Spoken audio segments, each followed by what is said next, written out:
Hello, everyone. This is Dr. Fred Macy for Leverage the Podcast. Today, we're releasing part 2 of the story with Lauren Gillette, a courageous survivor. Today is a recovery. On our prior segment, we dealt with her initial story. If you haven't listened to it, go back. Please do so. It's a great story. And today, the recovery is also an amazing journey. Please listen. This is Dr. Fred Macy for Leverage the Podcast. You're giving me wind and rain. You're some kind of butterfly. Baby, you get me midnight. It's impressive that an artist can be that creative just at the time when, say, his restaurateur comes in and says, Mr. Pablo, you haven't paid me in 2 months. Oh, really? Go in the back room and pick one out and just, how much do I owe you? Well, 50,000 francs. Okay, pick the second last in the other room. And take a little one for your daughter. Okay, we're good. We're good. So when I was a kid, my godmother was also very close to Lisa de Kooning, who was Willem de Kooning's daughter. Wow. So I got to spend quite a lot of time with him, and it's the same exact thing. They just have canvases and canvases that are like, oh, I can't believe you ran up that hotel bill to $2 million. Just go in the closet and just. Can you imagine? But it's you know that having that it's warping to. It's hard to comprehend. Yeah. But there was that. And so when the French government came to collect some taxes, the tax collector would come. He would call his agent and just say, okay, what is it owed? They said, 200,000 francs. Okay, well, that one. Okay, I think we're done. Sign here. Take it to the museum. Just tell them to give you the money. Perfect. So, hey, everybody. Once again, this is the Leverage Podcast. I'm your host, Davio Venturas. I'm, as always, with our wonderful cardiologist, Dr. Federico Macy, also known as Dr. Suave. And is it Rico Suave? Yes. Yeah, of course. That's what they say. Rich and smooth. But that's the strategy to beat me at chess. Part of another story. That's how that nickname came. Is we play chess from time to time, but one of the things we do is try to distract the other person when it's it's not very gentlemanly chess. We go for the throat. We employ dirty tactics. And Whatever works, right? This time, I thought of it and I said this is going to work, and so I started playing the song and I said I know this was you in the club back when it came out back in the day, because that was his single. He was in so? That was the thing. That's what got him. Hey. He would dance in the club, and as the words were playing, he was like, "Yeah, that's me." Yeah, and he messed up. I can he tell blundered on that move. It was hilarious. I wasn't any good at dancing for sure, but I was one notch above Elaine Venice.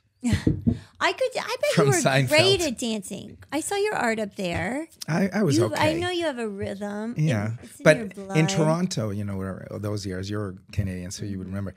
We had an influx of a lot of Caribbean people that had From the rhythm island. before they were born, Right.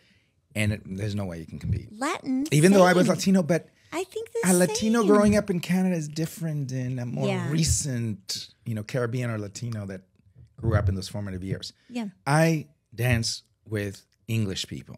But isn't it in your DNA? Isn't it passed down through? Not Mexicans, no, not so Really? much. You guys yeah, no, missed not so it. much. Yeah, we Mexicans are not good dancers. So Federico is reminds me of like a superhero in how many things he's good at. But like all superheroes, they all have their kryptonite. And his is dancing and, surprisingly, singing. Yeah, tone deaf.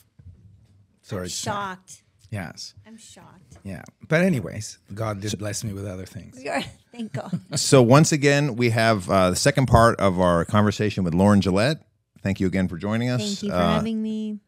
This time, we're not going to have technical difficulties, and we'll be able to get to the heart of the Smoothly situation. Right along. So as I recall, we left the last section, or part 1, at a time when you were really entrenched into AA, doing very well. You had your 2 children. Your ex had gone through his own issues with crack, right? Had been, I guess, in jail, and you felt relieved at times that he was safe there. And then the last thing was that on one of those occasions, he called you and said, I'm done. And you had heard that before. Mm-hmm. And what was magnificent about it was that this time it was true. Right. So please. There's hope. Yes. There's hope. And if you had asked me if he would ever get it, I would have said, no way. He's going to die. There's no way he's ever going to get it. Right. And so I had a lot of fear, even in, he had promised and promised and promised. And the thing about addicts is when we say it, we mean it with all of our heart and soul. This time it's different. This time I'm going to try so hard and I'm going to get involved in the program and I'm going to, I'm going to get this sobriety thing. Yeah. And then it's like, you can be rolling, like my friend that died a week ago. He relapsed on heroin after 4 years of sobriety. And if you had asked any of us, how's he doing? How's Bobby? We would have said, oh my gosh, he's great. He owns a sober living home. Right. He, sponsors these men. He looks so successful on the outside. Yes. But on the inside, he was still struggling. Yes. When there is a concept of the loss of vigilance, when people start doing really well, and to the outsiders, it looks like they're on clean pathway. Mm-hmm. They're out of trouble. That's when recidivism occurs the most in people who have had significant, obviously, addictions. But anyways, so back to your point. Yeah. So anyway, I just had I had PTSD about what I'd gone through with my ex. Yes. And I was just so terrified. What if? And when this fear crept in, I had seen that movie. Did you guys ever watch that documentary, The Secret? About Yes. law Yes. of attraction? Yes. This is probably 2000. Wasn't that produced by Oprah Winfrey? Yeah. Yes. I believe. That was such a huge. It was Yeah. huge. Well, Yeah. I watched this movie, and I guess at the time I was maybe 4 years sober, and I thought, I'm going to embrace this. It's all about, the notion is the law of attraction. So your thoughts create your reality. And if I'm thinking positive things will happen to me. And so when he told me he was going to move to Dallas, he wanted to be closer to his children. And I had any fear creep back in. I thought, nope. I stopped my thought mid-sentence. And I started, no, everything's going to be great. He's going to be great. And I was able to divert the fear into a faith, Right. a belief. And but your parents also were part of that yes. decision making, right? Or at least approval. Or I mean, when I was living with them, yes, but no, I was the mother of these children, and so right. I really had. I'd moved out of their house into an apartment. I'd gone back to school, and I was really just focusing on my sobriety and getting my life back. Right. And even at 4 years, like this stuff doesn't happen. No, of It course. takes time. So that's very Zoroastrianism. The idea of your thoughts create your actions create your reality. And your ability to do that, to read that, and then actually do it, Yeah. I think was built from the willpower that you had built up. Because you've always been very willful, even in your addiction. Right. With the running and the way that you constructed this life to hide the addiction.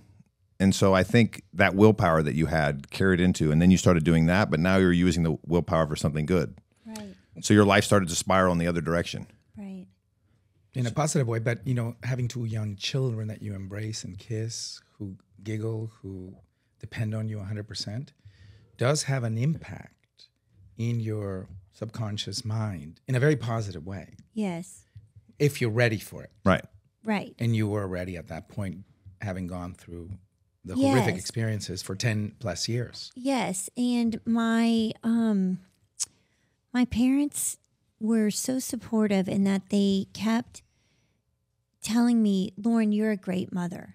You're a great mother. You have this natural nurturing about you. And I, being the oldest of 5, I always cared for my younger siblings. And it did, sometimes it does seem like you're born with a nurturing gift. A gift, I guess. Well, So she was releasing oxytocin, connecting not only with her siblings and with her children. And that increases the proper chemicals, dopamine, that provide reward, pleasure, right? Endorphin, satisfaction. And that connection defeats depression. It increases the right happiness and putting away the unhappiness and the pain. Well, and it gives the brain that opioid hit that it needs. Yeah, the oxytocin from the connection with her children and other family members at that moment was so critical. If she had been a single woman and let's say it hadn't worked out with her ex, it would have been a lot more difficult to stay sober. Your connection to your children, I'm telling you, made a huge difference in your neurochemistry and specifically oxytocin dopamine relationships. So I'm going to segue just for a second on that note because I do so much work with a treatment center. It's called Nexus Recovery Center in East Dallas. And they're the only one of 3 treatment centers in North Texas that allows these women, underserved women, to bring their children with them because they believe in treating the entire, connection. Correct. Because, and I don't know the statistics, and maybe you do, about your children being taken away from you. Yeah, it's catastrophic. It's catastrophic for everyone. Correct. And the rate of success of possibly, keeping your children from becoming addicts, alcoholics, is more than 60% if they remain with their mother. Right. For exactly the reason that you just described. Right. Yeah. Right. So it's a neurochemistry issue, and we're not aware of it. But that love hormone, the oxytocin, that's what has been labeled, makes someone more empathetic, more nurturing, more loving, more tender, less judgmental. And certainly, again, you're getting upregulation in your dopamine secretion, not only in your baseline level called the tonal secretion, but also in the peaks. And those are extremely positive for the right reasons. Right. So they substitute addiction, right? Because it's similar pathways. Right. And we can go more into it, but let's get to the point where you now start being a positive influence on people. Well, you in the story that you told last time, part 1, if you guys haven't seen, make sure and catch part 1 before you watch this episode. You had always been nurturing also to even your boyfriends. Right. So you'd always been that way, but now it's different when it's a kid, the feedback you get. Yeah, and it's different too when it's not a toxic relationship. Exactly. Yeah, there was contempt and toxicity. Yes. And the being addicted to the culture of addiction Right. is a very toxic and negative type of relationship that you develop with not only with one boyfriend but with several. Right. The guy who was a wrestler, then the next one at OU. Right, in that emotional hit. Yes. It's the same as a drug, right? Right. When you get that hit of approval or they want to be with me, they're choosing me, Right. and it feels so good. And satisfies you your get needs. high off of that. And even the toxicity can be addictive. Absolutely, That roller coaster. The drama is addictive. Yes. So I had to shift, and I had to substitute.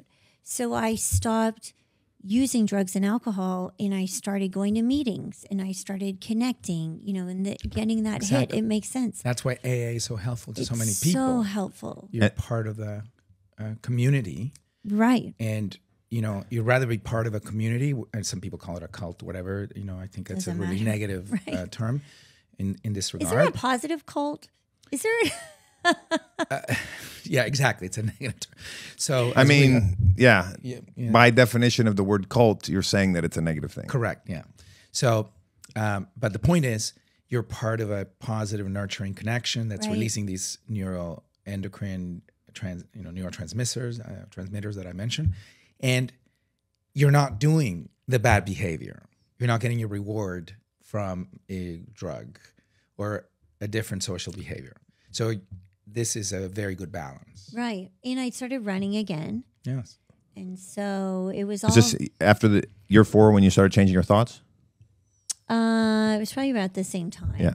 Because running always provided me this sense of freedom that I craved. Yes. Same as drugs, same as alcohol, same as That men. endorphin, the dopamine. Yes. So I started running again, and then going back to school, and I felt more accomplished, like I had a purpose. Yes. And that was so good for my sense of self. And the opposite of depression, right? Yes. Because when I was active in my using, or even after that, there was so much shame there. And I would think, well, what is my purpose? I'm not an executive at some Fortune 500 company. Right. I just had felt like a lost soul my whole life. And so it wasn't until I got sober and I just started noticing how other women would come up to me, even after I would share in a meeting, and they would say, wow, thank you so much. Something that you shared, I could relate to for the first time. And it was like this snowball effect of hope that I was giving someone without even realizing it. Like all of a sudden, wow, I was helping someone else. And oh my gosh, maybe this is the reason why. Our experience in the group I go to, one of the promises is that we will realize one day how our experience can benefit another. But when you're in it, you never would think that. You would never think. You would think, why me? Why am I going through hell? Exactly. I don't understand. And now, 20 years later, I have a whole Rolodex of great experience that I can probably help anyone going through anything, male or, you know what I mean? It's pretty awesome. Yes. So that's like like the empowerment. That's like the concept of evil, right? People say, "Oh, that was so evil. How can we have a God if there's evil?" But it's only evil if you look at it from one perspective. Absolutely. If you look at it from the holistically, yes, it was a dark time at the time, but without those experiences, you wouldn't have the connection that you have with people, which has helped so many people. So I'd love to hear more about the journey of people started coming up. When did you first become a sponsor? When did you first start really? Well, they say once you've worked all the steps, you can sponsor someone. And I guess, the student appears when the teacher's ready, vice versa. Right. I wasn't ready because I was still so consumed with, my life didn't feel settled yet. It felt like a globe that was shaken up, and all the glitter was up top still, and it was settling, but just very slowly. Right. And I needed it to settle all the way before I could adequately help. It's the oxygen mask analogy. Put on your own mask first before you can help someone else. So I needed it. Even though I was sober, I wasn't emotionally stable yet. And I would look around meetings and think, well, why isn't anyone asking me to sponsor them? Yeah, and I would get into that, well, poor me, self-pity. What's wrong with me? And there was a force higher than me, the universe, God, whatever you want to call it, that knew I needed to get to the place where my own house was in order, where I could truly help someone through my own experience, and that they would be able to trust that. Right. So that was a process. It took a little while. it was a process. And so it was probably 5 years. I was probably sober 5 years. And someone asked me to sponsor them. And So a year after you started changing your thoughts, interesting. So interesting. right? Yeah. Is that? Yeah, because you know what? I'm convinced when I started changing my thoughts, my light grew brighter, because all of a sudden it wasn't doomsday Right. like it had been. It was like, if I'm thinking optimistically and positively all day long, actively, because of course your thoughts, we all have both the yin and the yang, like we do the dark and the light. But when I was positive, my light shined brighter, and that was more attractive. It was like a moth to a flame. Like it's more attractive to people. Yeah, people could see it Yeah. in every aspect of your life. You're going to school. You're taking care of your children. Yeah. You're going to meetings. Yeah, and I'm sharing at meetings, and my shares became more spiritual, deeper. Right. Some of my home group, there's a lot of bright, beautiful people who sound like gurus. Did you say gurus? Yeah. Gurus. Yeah. Holy moly! I mean, Gurus. Bhagavan, if you're listening. It's crazy because it's intimidating to share after people like that have shared, because you're like, oh shit, I sound like an idiot. I don't have the words. I don't. The thoughts. Yeah, but then But you were being genuine. I was being genuine. But then when women started approaching me after, and men too, like and it wasn't just because I was a cute girl. You know? Did both our eyes say the same thing? Never occurred why the 60-year-old guy would feel I need to help here. Because actually, also one thing was that some people were intimidated by me because I looked like I had my shit together. Right. You know, I cared about my appearance, and that can be intimidating to a woman who is coming in and feels like crap about herself. Yeah. You know, like, oh, how dare I approach this beautiful woman who, and Right. I didn't want it to be like that, you know? And so somehow I shifted my energy into more of a humble place that was approachable. And not everyone I've sponsored has stayed sober. Right. And it's not It's like having another child, right? No. No?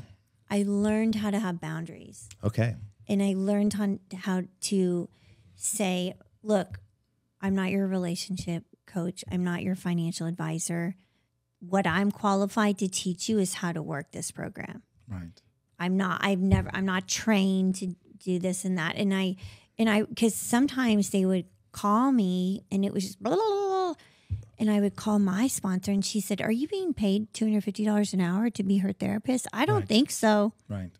Tell her I'm not your therapist. But putting the boundaries would have helped, right? Because they knew.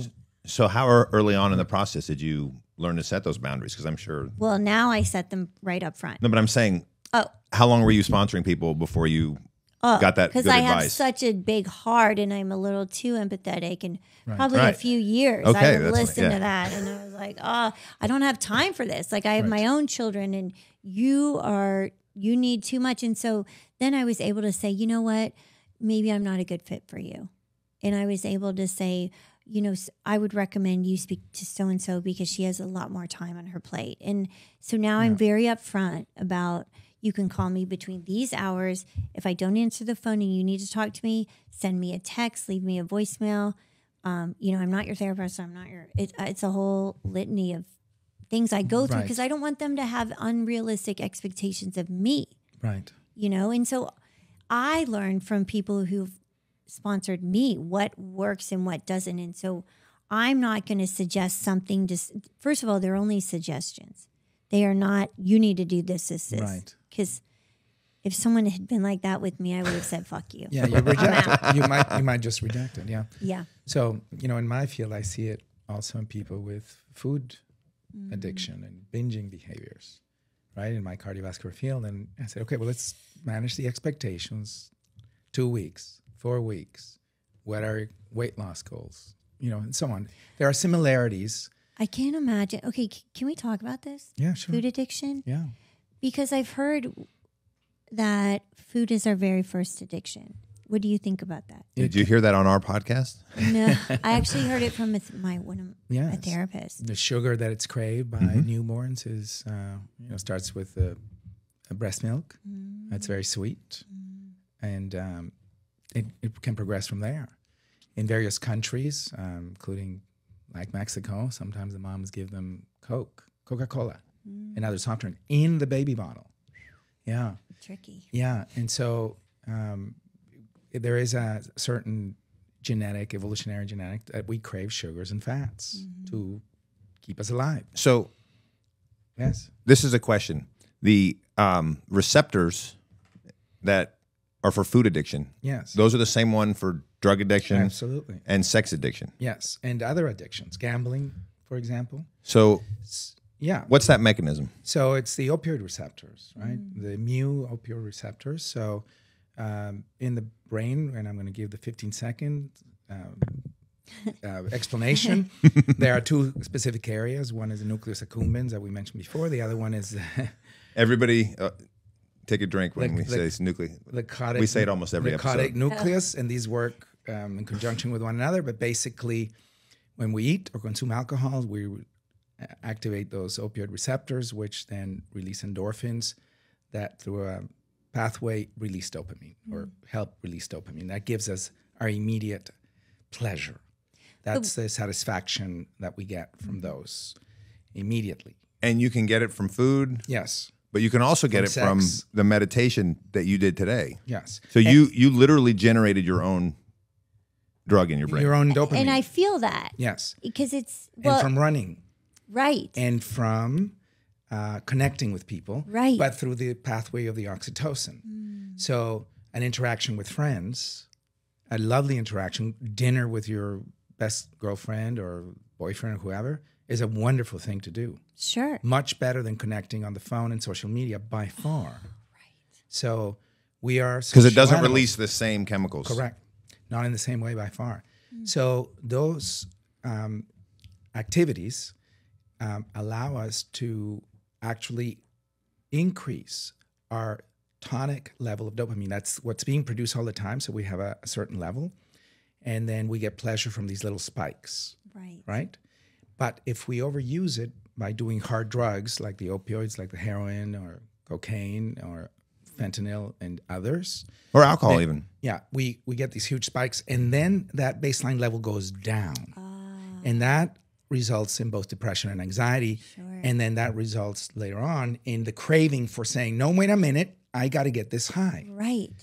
And so through a slightly different mechanism, when we overuse that, we deplete the machinery to make the dopamine, the serotonin. We become chronically depressed with chronic dopamine depletion.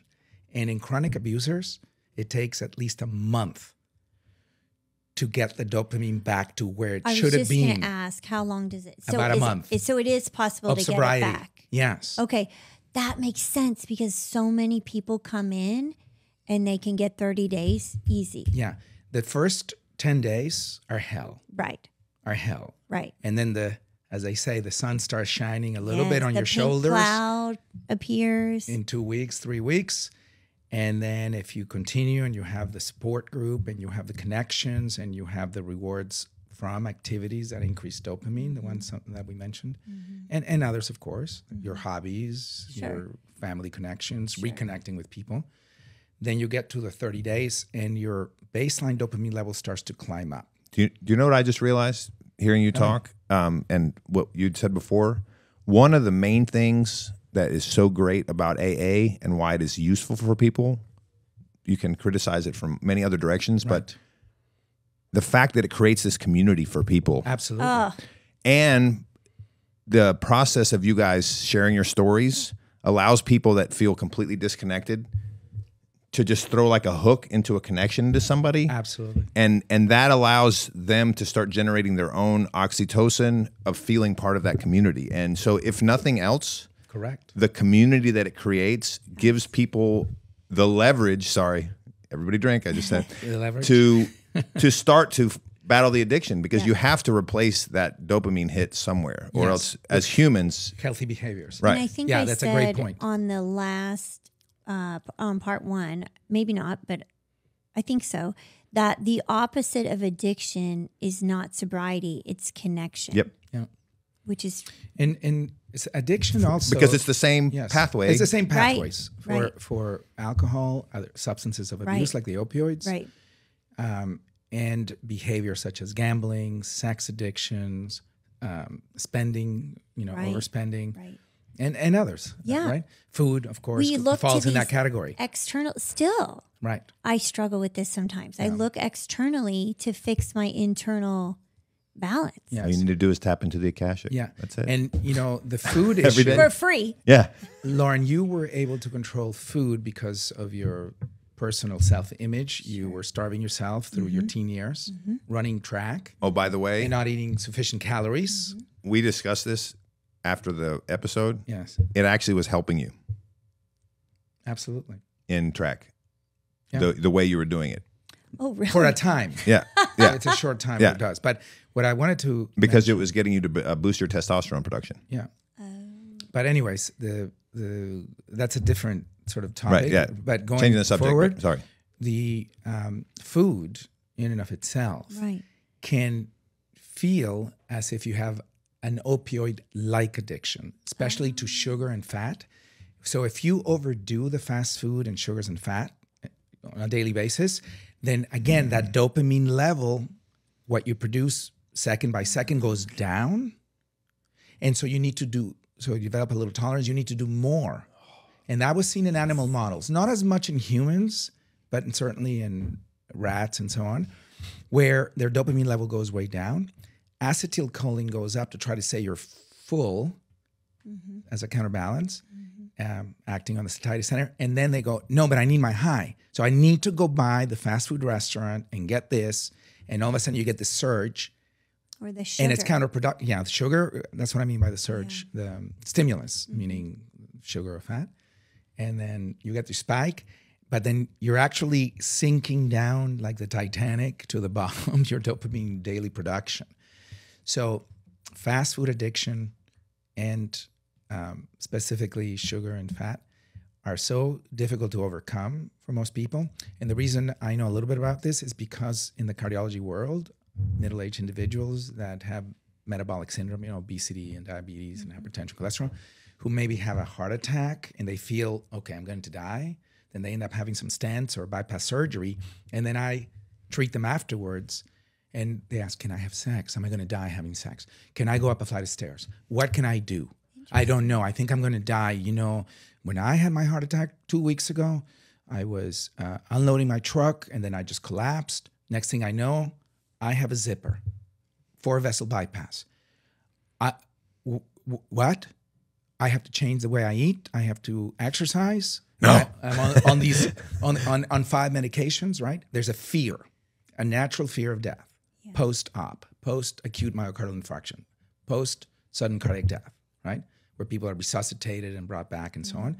So you have to nurture people very carefully about getting them off the sugar and saturated fats that probably contributed to their, central obesity, diabetes, and so on.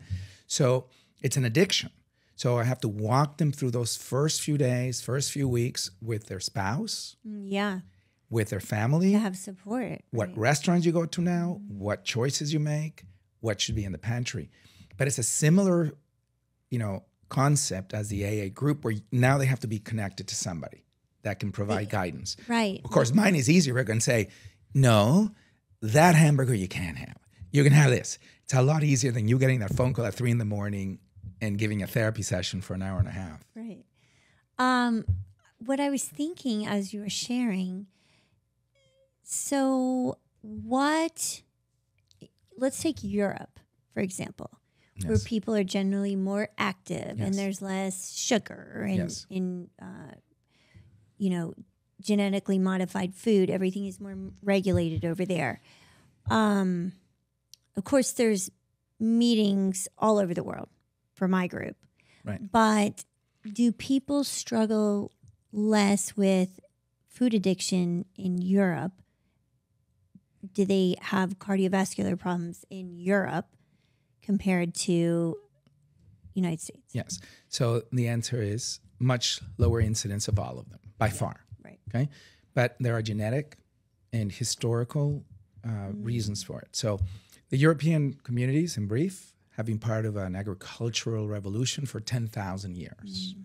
So people domesticated grains, domesticated animals, and Jason and the Golden Fleece. became part of a community eating lard, fat, and sugar every day. The livers have adapted. Oh. So you can take someone from... That's why you can drink him under the table. Yeah, and I can't because I have genetics. Of course, I'm probably somewhere around 50-50 Spanish to indigenous Native American, Native Northern Mexican, populations. So my hunter-gatherer ancestors were eating extremely healthy until recently. By recent, I mean 200, 300, 500 years ago. Sure. Right?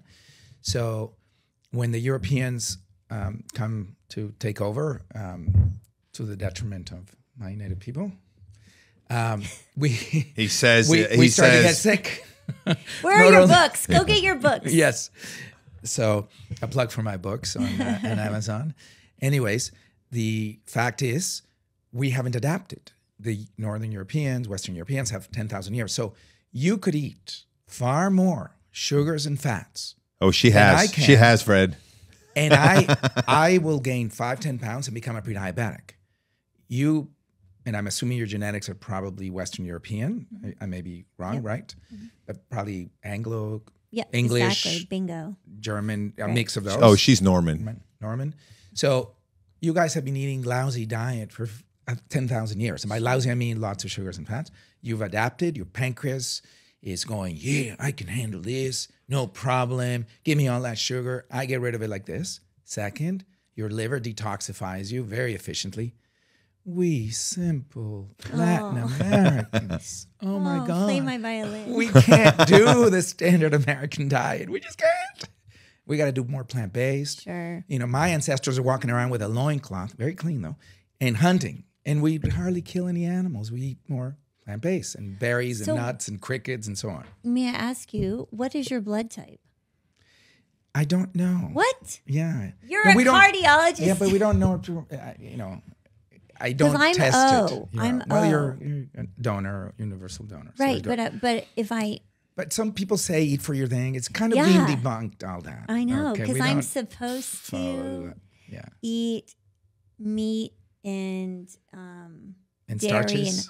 and dairy and all that, but I don't crave meat. Yeah. It's interesting. Well, that's just you, right? But we're talking about who becomes ill. So in Europe, you're going to have then a much lower incidence for that, the genetic part that I mentioned, and the ancestry. Sure. Second is But even European ancestry people in America have both worse here than they do in Europe. Well, that's where I'm going to. We are the kings of fast food. Yeah. Right? 1/3 of all fast food is consumed by the United States in the world. We are the kings of convenience, processed meats, which are horrific, is the key. That's the Canadian. Processed. Yes. Horrific, right? Refined sugars. Yeah. So I feel like the outsider here with y'all's accents, you Canadians. Yes, in time, con el tiempo, even the Europeans become ill. But if you look at by race, who becomes sicker are African Americans, especially men, and then the Latinos and Native Americans at the same rate because we have similar ancestry. Sure. And then the Caucasians, Western Europeans, and then the healthiest ones in the U.S. are the Asian populations. Both Indian and East Asian? As a group. Yeah. There are 6 genetic because they're so dissimilar. It's funny so to group them together. That's a very American. Yeah, in India, there are groups that are more susceptible to coronary disease and cardiovascular disease. Sure. And what are called Western societies, including gout, even though many of them are vegan. Because it's the sugar and fructose. Isn't it the Greek descendant Indians that have the cardiovascular problems? Yes, they are. You guys, Greeks are always in there. Thing. Yeah. That's another one that every podcast that comes up. We have to give credence. And shout out to our Greek fans tuning in from Greece. So, in essence, the obesity problem, metabolic syndrome, which is a conglomerate of all of those feathers of a bird that fly together. Right. Birds of a feather fly together, which is prediabetes, diabetes, hypertension, cholesterol, and girth, and et cetera. Right. So some populations are affected more. Just so happens we have a very heterogeneous population in the U.S., more so than many of the European nations. Certainly the northern. Heterogeneous meaning many different gene pools. Yeah. So, I was saying to Lauren prior to the podcast that Latinos in the U.S. right now are about 70 to 75 million that we know of. Right. Another 20, 25 million probably undocumented. Sure. 2/3 Mexicans, like myself. African Americans, about 40 million to 44 million. Which I didn't know. Yeah, so almost twice as I many had no idea. Latinos. So we have a higher prevalence of diabetes Right. by far. So we are, predisposed to all the complications of that down the line. And Which is part of the reason for the Leverage podcast Right. to transmit this great, the info to people. Yeah, it's awareness. Yes. So Well, it's easier for his patients to walk in having something than him having to do Yes. our 12 hours of podcasting in every 30-minute consultation. And then culturally, I think in Europe, we have, societies and cultures that are thousands of years old that have embraced how to consume alcohol responsibly Yes. and exercise. By letting walk. kids drink. Yeah. And be very accepting and setting limits with some discipline, of course. And nobody, most countries do it extremely well. And it's not uncommon. You grew up in Europe. Lauren, we've been there a number of times. Here's a glass of wine for lunch. With a very small 100%. salad, a little bit of Sure. cheese, 1 or 2 crackers, Sure. or beautiful, amazing freshly cooked bread. Right. Real bread. Right. No preservatives, right? Fresh tomatoes and feta cheese. Yeah, exactly. So you have an amazing balance, joy of life, without the excesses. With a nice, chunk of dark chocolate or some Right. figs, Right. or a little bit of fruit. Watermelon. Well, but do you think that is also behind that is a more of an emotional balance? Like we could really, this could be a whole nother podcast, but it's interesting because I grew up in the family that I did, and of course my parents did the best that they could, but there was a lot of it wasn't as maybe nurturing, and we didn't talk about emotional issues or mental issues or that sort of thing. And maybe in Europe the families are a little bit closer, close knit. It's a different balance lifestyle wise, right? Because they say that the happiest people in the world are in Sweden or The happiness index. the happiness index. Yeah. The Even though Scandinavian countries. right? are high. Even though the taxes are ludicrous and all this stuff, But they get a lot for those. right? And Right, it's the but community. it's a more balanced lifestyle. Yeah. Well, a lot of it has to do with the city planning. So when you guys are living in Toronto, you're running into people, you're walking around. A lot of American cities, it's you Spread drive it's point to point. You might know somebody that you're meeting someplace, but like You just drive. casually, I always see you around the Platea every day. Oh, what's your name? And and then all of a sudden. different. So it's just a much different social. I remember moving here from Corfu, where I was living the most ideal. I was on a Greek island playing soccer with whoever happened to show up at the park every day. I'll see you at sunset. Just get home from school, do my homework, and just go out the door. 8 years old, Yeah, to go play. run and just playing. And it wasn't the helicopter parenting. Nobody like it is knew. now. Exactly. It was, you do your own thing, was safe. it was safe. It felt safe and secure. And the entire, if anything happened, my grandparents knew before I got home, Right. Yes. just from the It grapevine. wasn't this anxiety that's created Yes. in our society. There are, a number of factors. The ones you mentioned, I think, are great because if you walk down the street where you were living, certainly when I live in Toronto, me too. you'd run into somebody, Yeah. right?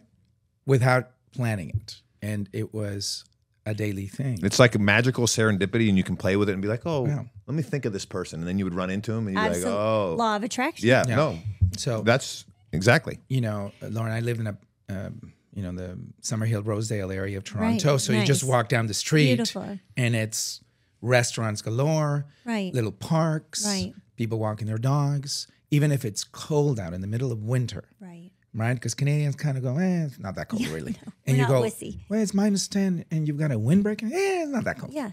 I got shorts on. It's 40 Yeah, degrees. yeah. This is warm. Yeah, you're like, are you cold? Not so much. So that's why I make fun of people here in Texas Yeah. because they close the schools with a tiny little bit of snow and all that for a week and Right. everything. And I go, I go to Starbucks and they go, "You're just wearing a little T-shirt," and I go, "Yeah, it's suntanning weather in Canada." I know. It's the truth. Well, and then you think of like a place here in Dallas, like the Katy Trail Ice House, where people can gather, and how popular it is because of how few places there are like that. Correct. Right. Yes.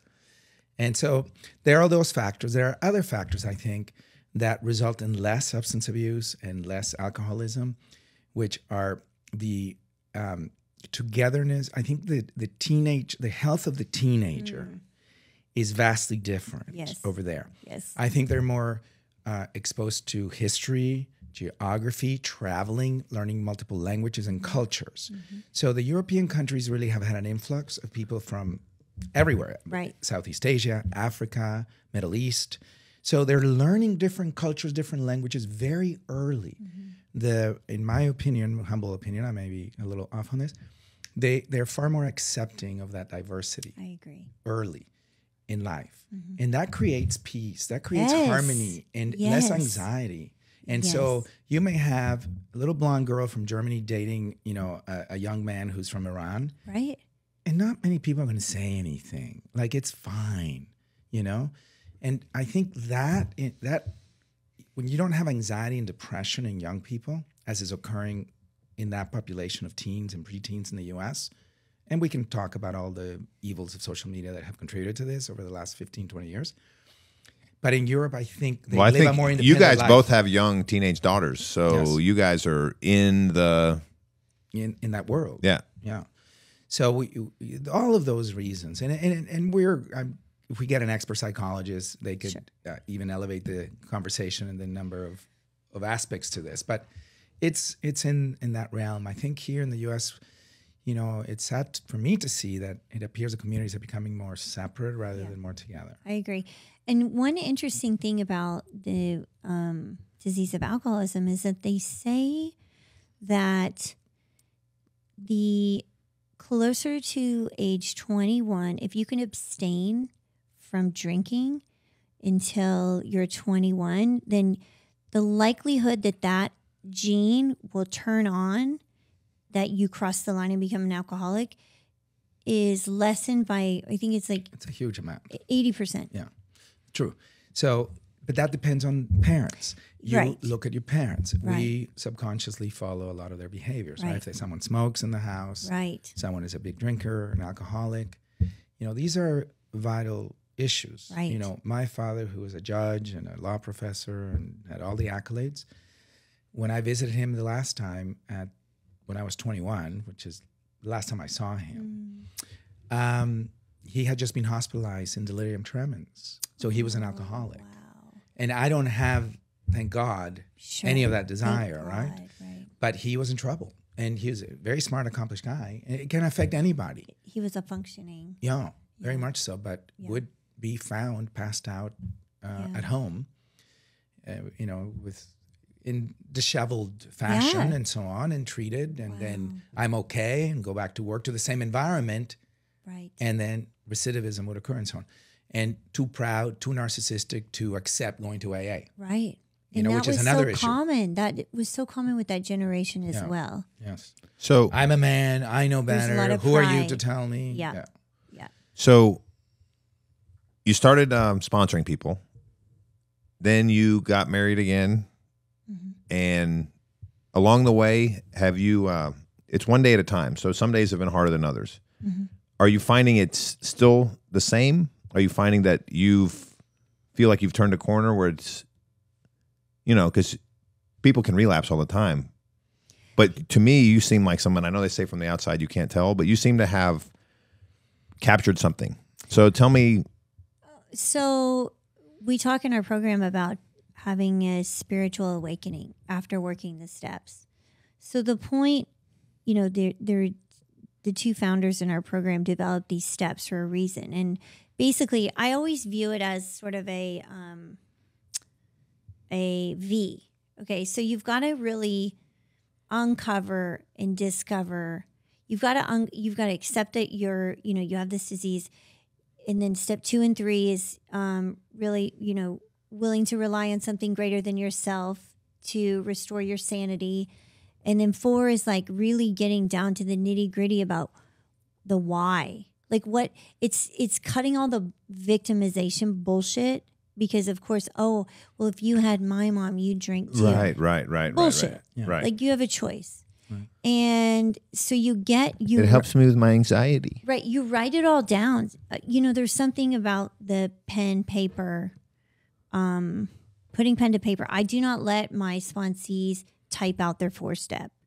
They have to, there's a method that we use and there's columns and you write the person, you write the resentment. Well, the 4th column is you write your part. Right. What is your part in this? Take account of it. Is that the hardest one for people? No, it's number 2. I think the hardest is making amends. Yeah. Because you have to make a direct amends. With others who you've hurt and let down. It's the humility. Yes. So this program breaks down the ego. Right. Because the ego tells us, well, the ego is like the disease in the doing push-ups in the background.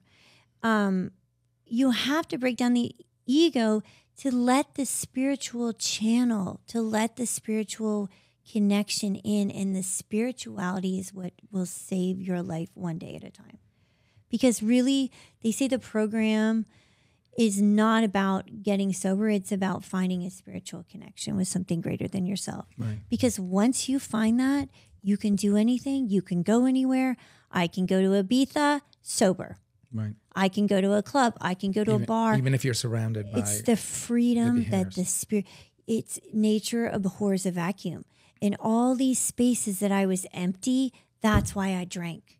Right. That's why I used drugs. That's why I needed to be in a relationship. That's why I was addicted to a food, because I felt empty. I wanted something to fill me up. To get you higher. Well, I mean, this is what I've learned from you. It's those pathways in the brain. Right. We need it from somewhere. Yes. And there's positive ways to get it. Correct. Or negative ways to get it. Yeah. And as soon as you're able to what you call connect to the spirit. Right. But it's just connection of those pathways in your brain. Correctly. Right. And, I'm sure along the way you saw people who had, recurrence, recidivism, and some may have needed some medications. Yes. So I've sponsored people like that as well. And, some, especially some of these rehabs, if you have an opiate addiction, they will put you on this medical assisted treatment program, MAT program. Right. And I used to be so anti. Right. The methadone. So methadone is the one drug that does not. So if you're pregnant, right. Nexus, the organization I work with, they take pregnant women. And if you're a pregnant woman, methadone doesn't break the blood barrier, so it won't affect the fetus. It won't affect the fetus. Right. But then after you have the baby, then they transition to a different drug. Right. And the purpose is to wean off slowly, because they even say when you're pregnant, don't quit anything. If you smoke, wean off. Don't, because if it's too cold turkey, as they say, then it causes stress to the baby. Tons of anxiety. Exactly. Yeah. So fetal suffering. Right. Fetal stress. Yeah. And to the mom as well. Right. You go into withdrawal, which is terrible for a lot of people, or most. So if you apply that to an addict or an alcoholic, that's why a lot of times in rehabs, they have bowls of candy. Right. Because it kind of helps. Cookies and candy and so on to help with the dopamine. With the food, it's the same circuit as has been mentioned, right? Right. With nucleus accumbens. Yeah, in that nucleus accumbens are the opioid receptors, right? The mu opioid receptors, and this nucleus called the POMC, pro-opiomelanocortin, and that is the key to stimulate to help you, along the path of stopping overeating or stopping certain behavior. So it's a balance. And you were telling us off camera about how today you accessed your nucleus accumbens. You didn't use these words. Yes. No, I don't use these words. And then the dopaminergic neurons. You accessed the pathways and were able to. So I have had a couple of patients where I've used the Sinclair method. I don't know if you've heard of it, but they use medication for a short time called naltrexone. Yes, I know naltrexone. So that's the one they use. That's what they give women after they've had their babies. Right. Yeah. So the way it's used is, and again, it was approved in 1994 by the FDA for this purpose. Sure. So it's been around a long time. A lot of European countries use it as a first line. And so they take someone with an alcohol addiction, in this case, and give them a dose starting at a small dose. Could be 25, 50 milligrams. But they have to take it 1 hour before they have a drink. They only take the pill if they're going to have a drink. And then because it inhibits directly the opioid receptor, the mu opioid receptor, then it stops the cascade of events that prevent the dopamine from going high. So there's no pleasure derived with drinking. And so gradually you teach the brain over a few months not to crave more than a drink. So you have one and it stops it. So that's they claim in their studies. I roll my eyes. Did you see it? It was a half eye roll. Yeah. 78% success rate, they Right. claim. Now, I don't think they're using it on everybody, of course. I think they're using it on people who have perhaps gone into rehab, haven't done well. I want to hear the reason behind recidivism. the eye Get roll. me started. Oh, I'm a lot better than I used I to literally am trying to get you started right now. Yeah. So I do have to say, I'm a lot That's better why we have than you I on the used to be.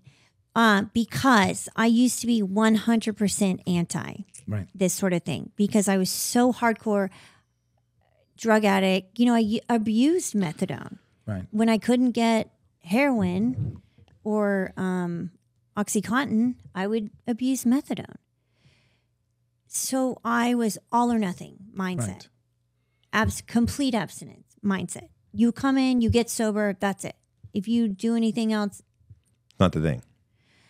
So in my old age of 45, I've come around to being more open-minded to this because You were 35. I know I look like Yeah, just she joking. looks- Just joking. She looks young. They do say in my program that we age backwards. Good. That's a nice way of aging gracefully. Thank you. Fountain of Youth. So now I recognize that I'm not God. I am not the universe. I am not the... You finally realized that.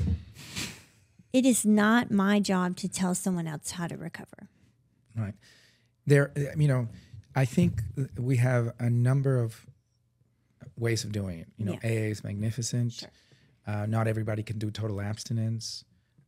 Especially people that are chronic, right? Like have a Yes. ton. And, my mother was instrumental in running 10 centers worldwide for alcoholism and polypharmacy.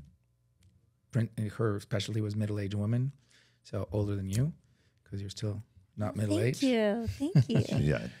And who had, benzodiazepines, antidepressant dependency with those, plus the alcohol. She was ahead of her time.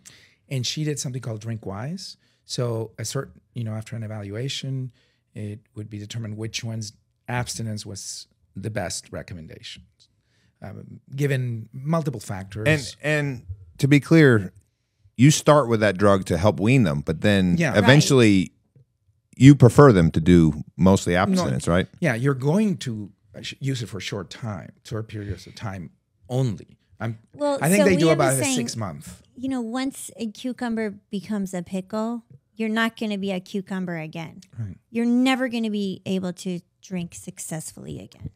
Right. So I'm just sharing that. But you want them to eventually get to abstinence, right?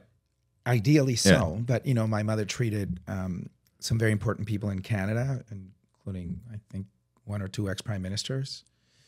Whose names will be redacted. That I shall not tell you whom, but anyways. They had to drink or something. Yeah, they had 1 or 2 and that was it, as opposed to 4 to 6. Right, which is better. I mean, that's better than... And she didn't use these drugs, by the way. Okay. That wasn't her technique. The Sinclair method is just another one of the strategies that is used on some people. Sure. It's not one size fits all for You're anybody. Right. That's the thing. Oh, and that's exactly what you just said. Yeah. There's not one size fits all. And if you can find this at a church, there's Absolutely. so many different ways. Right. So the key is some people are so out of balance in their neurochemistry Sure. that they need neurochemical handholding Yes. to help them get to the point where now they're having more dopamine, more pleasure from taking the garbage out, from cleaning their house, from doing their lawn, Right. from doing a favor for the neighbors. I helped my neighbor wash their car. And it was an amazing experience. I Right. connected. Right. My dopamine, I don't need an extra drink or two to give me that same. So is there a drug for food addiction like there is for alcohol to make it not as... We have a new generation of drugs that are called GLP-1 receptor agonists that we're now using and over the last 3 to 5 years. And I won't plug the brand name right now, but we do. Well, they used to, sorry to interrupt. They used Zoloft before.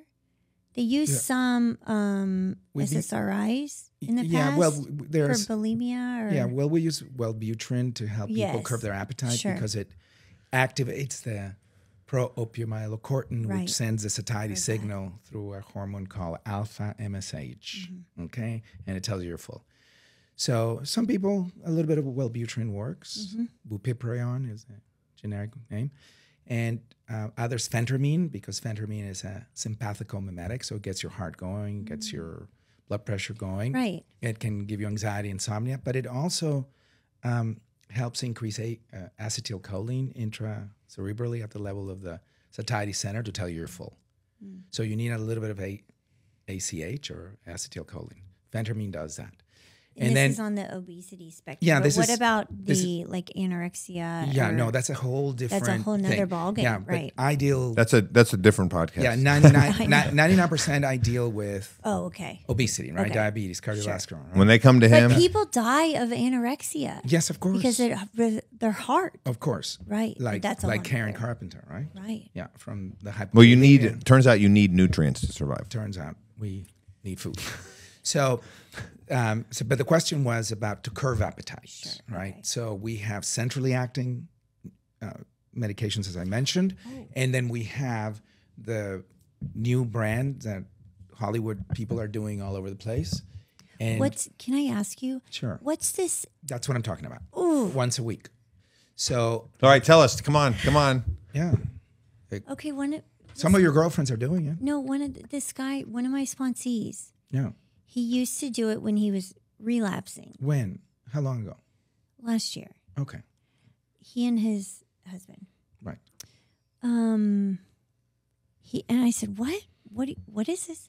Oh, you in the gay community, it's so important to be svelte Right. and skinny, and so it's an injection. Oh, we're familiar. Oh, Yeah. I'm not familiar, guys. So what would you like to What would know? you like to know about it? And Well, to me, it's a drug.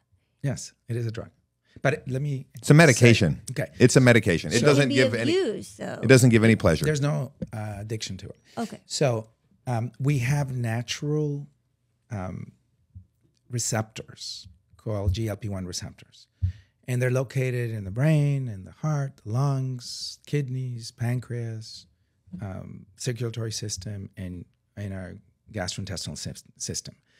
And when we eat the right foods, especially the right short-chain fatty acids, we stimulate a hormone called GLP-1. And it has such amazing positive results for us. At the brain level, prevents the deposit of beta amyloid, which is the protein that gets deposited in Alzheimer's patients. It increases blood flow to the brain. It improves our spatial awareness and memory. And studies have been done in animals to show that. It is. And we get it from broccoli, you said? No, we don't get it from broccoli. We stimulate the right bacteria, the right biodome that allow the activation of those GLP-1 receptors in our gut in these specialized cells called L cells. I think our podcast on Monday is about gut health. Maybe we'll do a little gut health on that. And so there are more receptors of GLP-1 in the atrium, the upper chambers of the heart. So the heart relaxes better. It helps control blood pressure. And what it does in terms of weight loss is it also works with suppressing, helping your satiety center tell you you're full. And at the level of the gut, it slows down gastric emptying, so you get full quicker. But what if I'm anorexic?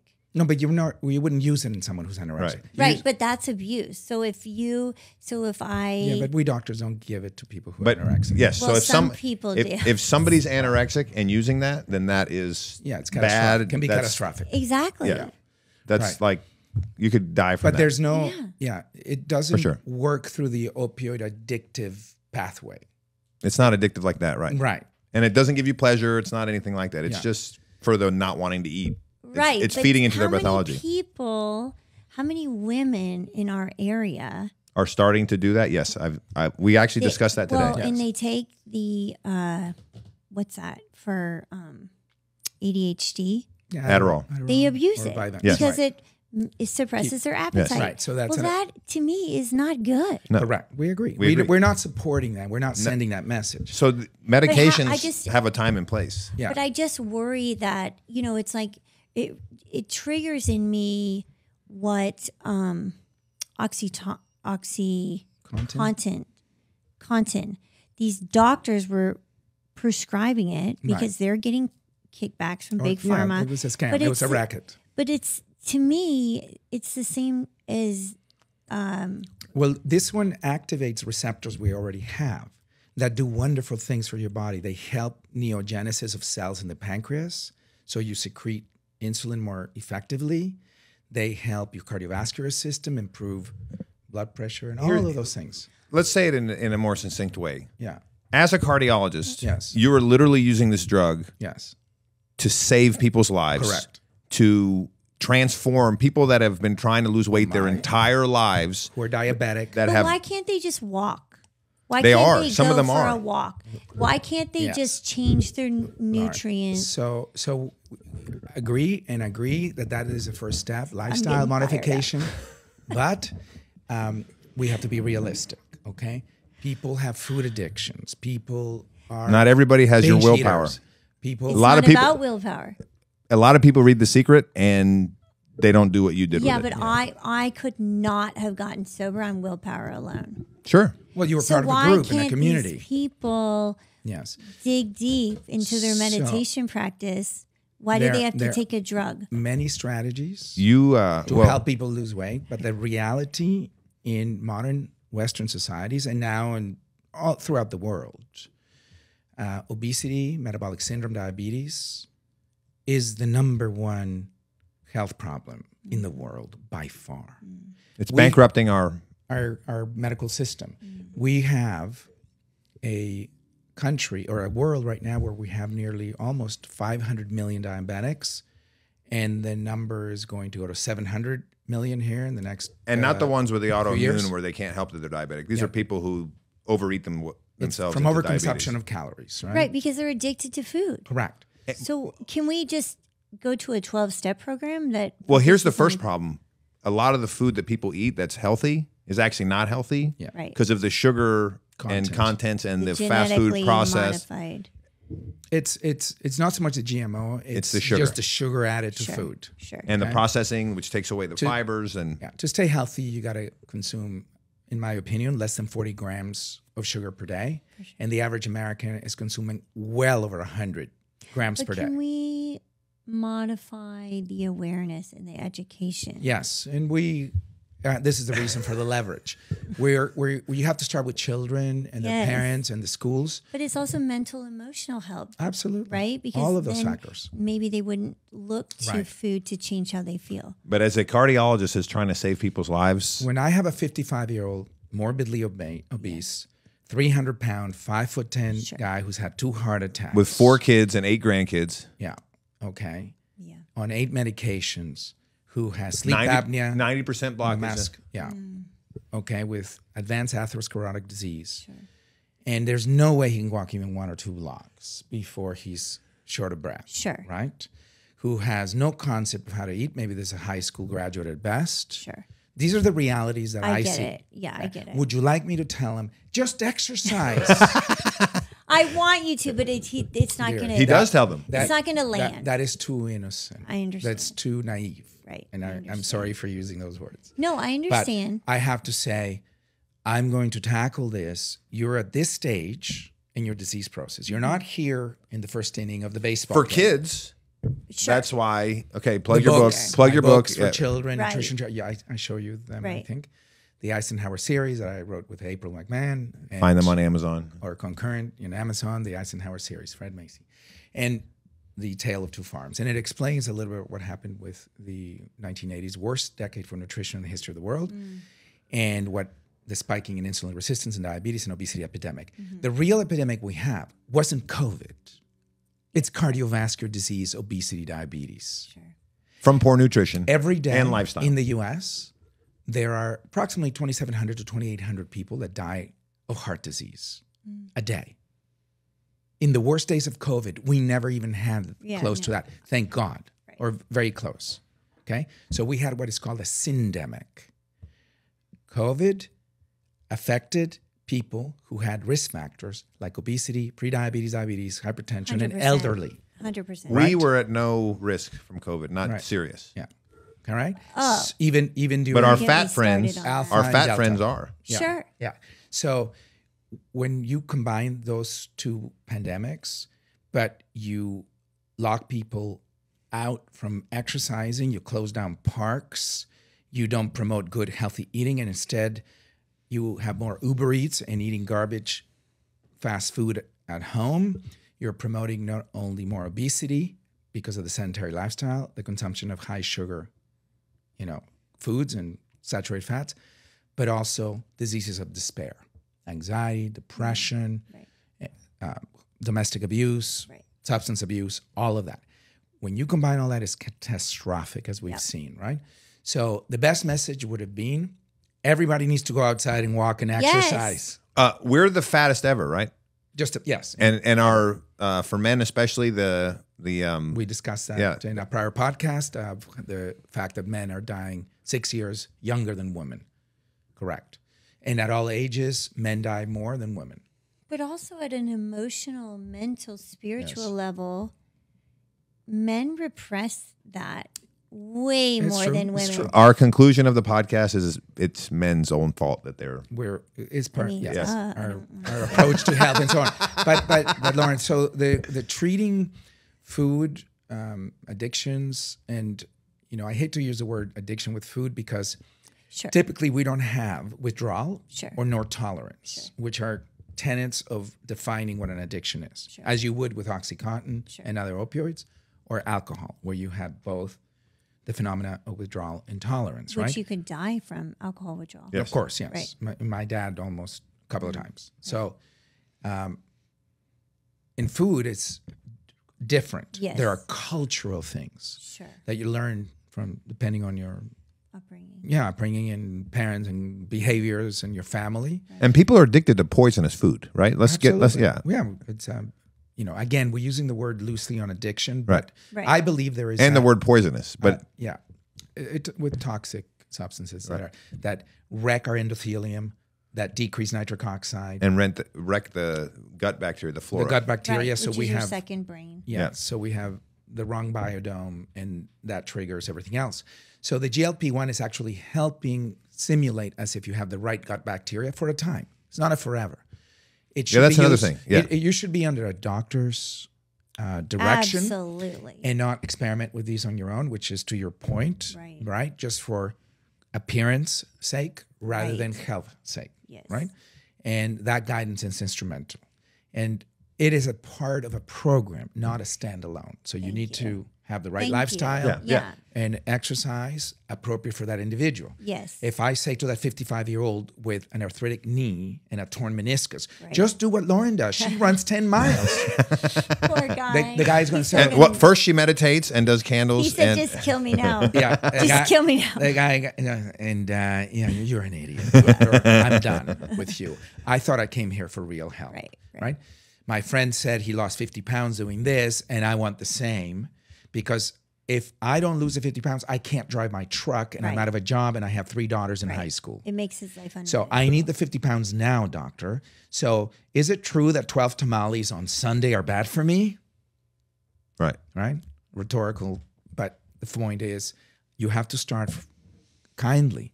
Let's start from scratch, okay? And it's that preventive endeavor that is at the root of this. But you have to understand why people overeat.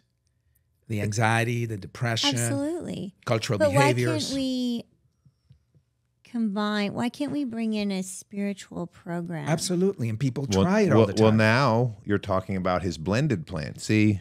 Yes. So yes, but there isn't a 12-step program there's an Overeaters Anonymous, Yes. right? Well, he has a plan for healthcare Yes. that To you help. would have. It wouldn't just be a doctor. The system is now, it is all separate. You have to go to a spiritual person at one store. I am a big believer and supporter of functional medicine. Yeah, that's fine. I'm a believer in combining. Yeah. Yes. Because Combining if you is- walk in, that 50-year-old man, okay, or your dad walks in with a blood pressure of 180 over 90, no amount of praying is going to get it down under 130 over 80, or right. ideally 120 over 70, especially if he's had a stroke and a heart attack or has heart failure or renal failure. But he probably needs What to learn about- about nutrition, Yes, exercise, correct. and that's why your Meditation. your plan with those Right. centers that has all those. Perfect. Now you got it. Well, that's what I said. That's exactly what she said. Yes. We agree with you 100%. They do need that. And the current American model, Yeah, we it's don't all have it. separated. And, Yes. and someone has to be a go-getter like you and go do Right. all the stuff by themselves. Correct. Whereas there should be a center where someone like that I shows agree. up and it's Mind, like, body, oh, soul. And Yeah. you have Treating the you whole- customize to the person. Yes. And then you get them in as often as you need to until they're on the right track. Right. where But like you have can to just give them wind the up. tools. Yeah, exactly. Yes. So one of the inspirations for the Leverage podcast is he is just one man and he has these people come in Yeah. and they know do it. nothing. Which is hard. So someone that doesn't speak English, Right. Spanish speaker, maybe, came from a humble background in Right. Mexico 20 years ago. They've done well. Yeah. They own their own little home in South Dallas. The guy, is a mechanic, and he's 5'7", and he weighs 245 pounds, and he just is having shortness of breath and can't change the next tire. He can't do it, and he was sweating and feeling bad, and his buddy said, "Hey, there's a doctor over there that speaks Spanish. Go see him." And he walks in, and the blood sugar is 300, and the blood pressure is 180, and the cholesterol is through the roof. Which means And- he's a ticking time bomb. Yeah, and he's snoring, and he's got fluid in his lungs, and he's got 80 pounds of excess weight. Does he feel shame? No, Because None. for me, it would. If I was this person that you're describing, it would take a lot of courage for me to Well, walk in. at that point, the boss said, "You can't come in tomorrow I until see. you go see the doctor, see. and your $18 an hour job goes away, and you have 3 kids, and you need to get help." This is tough So love. those are the ones I see. Right. Tomorrow, I have over 30 people in my schedule. I guarantee you 10 are exactly what I just described or very close to that. Okay? I saw a Paraguayan patient of mine yesterday, and he started at, I think he was at 360 something, and I've got him down 80 pounds in about 8 months. And he feels so good. Yeah, on diet. But at the Amazing. beginning, I had to give him meds. Sure. Because he was on oxygen, I get it. on a cane, Yeah. in a wheelchair he was brought in. Wow. Okay? In heart failure. Wow. With everything out of control. In Right. kidney failure. Yesterday he walked without a cane, 80 pounds love less. that. So, but I still have him on appetite suppressants because to change 50-year-old habits, he's in his 60s, or about 60, habits that he's had since he was a 5-6-year-old, by just saying pray, no. Or no, I'm run going to 20 s- miles. So manipulating the right chemicals in his brain for a time For a time. and giving him the explanation of what I'm doing. So this Sure. is not done covertly. This is done Right. transparently. Then he has an understanding Mm-hmm. of how to eat. How to eat my protein. Ready? Protein, vegetables, snack, which is fruit, mixed nuts, Right. twice a day. Right. 4 of these during the morning, 4 of these afternoon with lime, Topo Chico, in other words, Right. mineral water, minimal to no alcohol, and you walk 30 minutes every day. Yeah. And we get you to sleep uninterrupted 7 to 8 hours, which means Huge. I got to treat the prostate. So he's not getting up every 1 to 2 hours because of the benign prostatic hypertrophy. I've got to treat the heart failure so he's not coughing all night and he can sleep on a flat instead of in a lazy boy chair. I've got to treat the anxiety, the insomnia, the depression, Yeah. the back pain because he's got 2 bulging discs that he has incurred over 20, 30 years. And when he can't sleep, the he weight. can't do the dopamine level. So Right. it's a holistic. Yeah. Yeah. So I can say, go to meditate over there and treat your lumbar 2 slip discs that are giving you sciatica. You can't even sit down. Right. So I believe in what you said about the holistic or the, Eastern type medicine, which we have much to learn from. Well, you like to get people to that stage. Of course. But Yeah, I understand. I need to nudge them along Right. and gradually You're also get them a there. therapist then. Yes, I have to understand how they got there. Yeah, right. And that takes about a 30 to 45-minute conversation. Yeah. And It's I have like to ask Sherlock Holmes, Very basically. direct questions. And this example that I'm giving you over this patient of mine, okay, not one word of English, has gone to multiple doctors. There's a gap in communication. And second, gap in understanding the culture he's from, because they're beef eaters twice a day in Argentina and some of those other, it's a socioeconomic distinction to have beef twice a day. Right. All right. And the vegetables, what are those? Right. Right. And that, and breads and pastas and so on. Right. And the other part of it in a man like him, testosterone level at the level of a 90-year-old Swedish man. So no testosterone, meaning you're like an old bull, Right. a fly steps on your ear, and there isn't even enough energy to swat it away. Sad. Right? So their joy of life Right. for their sexual function Sure. is almost zero. Right. Right? On top of all the problems. Right.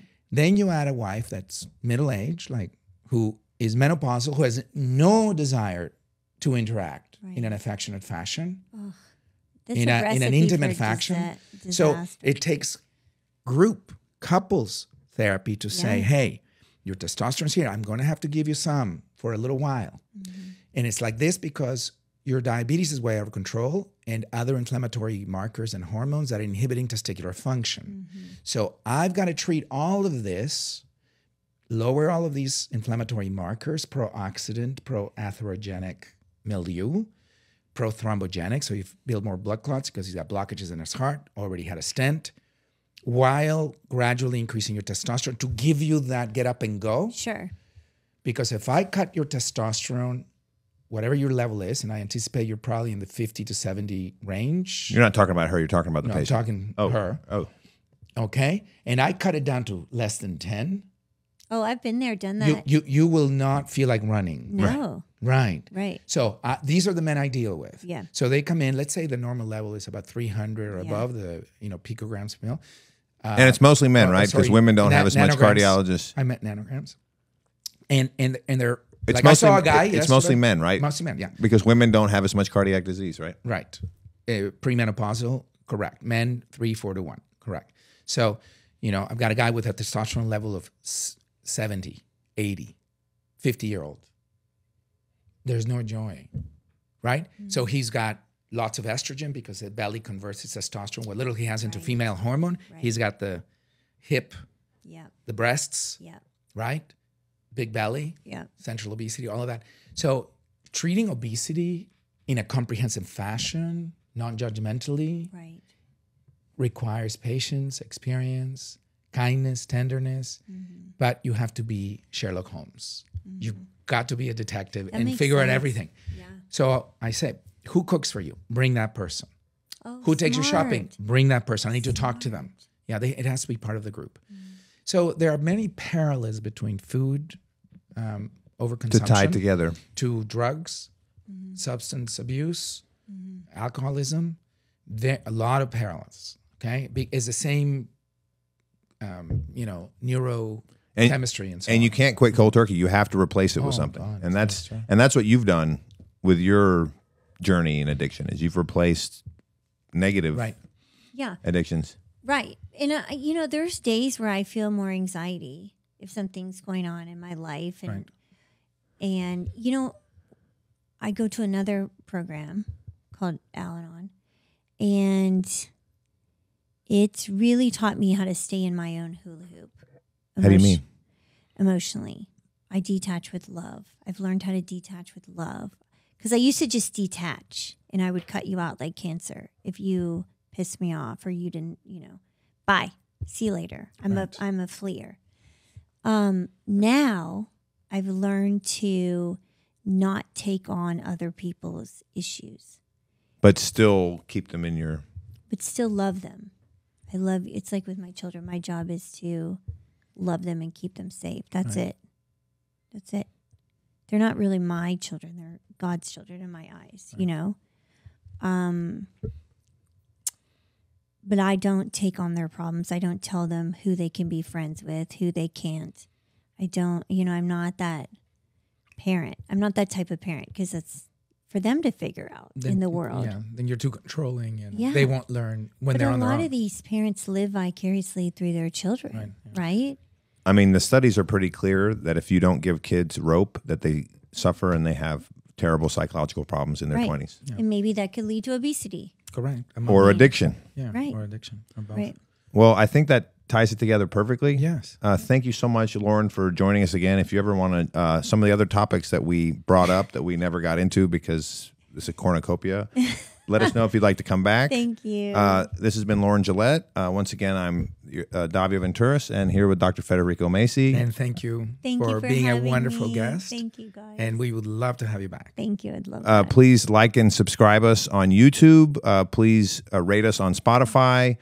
We can also follow us on Instagram, Facebook, TikTok. Which one am I forgetting, Chandler? Facebook, you said? You got it all. All right, awesome. Well, thank you guys so much. Thank you. And thank you. Twitter. Oh, and Twitter. Yeah, there you go. Okay.